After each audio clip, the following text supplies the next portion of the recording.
ఇది ఢిల్లీలోని జంతర్ మంతర్ దగ్గర సీజేపీ చేస్తున్న ప్రొటెస్ట్ కాదు. ఇది జార్ఖండ్ రాంచీలో స్టూడెంట్స్ అందరూ కలిసి చేసిన ప్రొటెస్ట్.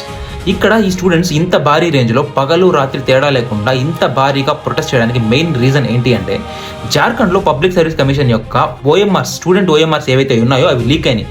అదే కాకుండా Jharkhand SSC CGL question papers కూడా లీక్ అయినాయి. సో వాటికి అగైనెస్ట్గా స్టూడెంట్స్ ఇక్కడ ప్రొటెస్ట్ చేస్తున్నారు.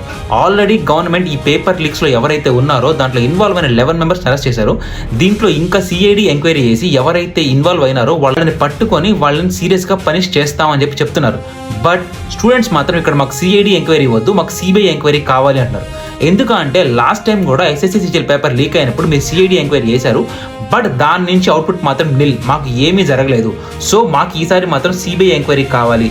ఈ సిబిఐ ఎంక్వైరీ ఏదైతే ఉందో ఇది ఓన్లీ ఇప్పుడు లీక్ అయిన పేపర్సే కాదు, లాస్ట్ 7 yearsలో Jharkhand public service commission and Jharkhand SSC CGL conduct చేసిన 7 years ఎగ్జామ్స్కి ఈ సిబిఐ ఎంక్వైరీ కావాలి అని డిమాండ్ చేస్తున్నారు.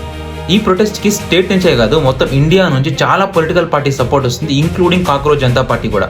చూడాలి, ఇన్ని రోజులు స్టూడెంట్ ప్రొటెస్ట్ ఒకలాగుంది, మన సీజేపీ చేసిన ప్రొటెస్ట్ దగ్గర నుంచి ఒకలాగుంది. చూద్దాం ఏమైంది అనేసి.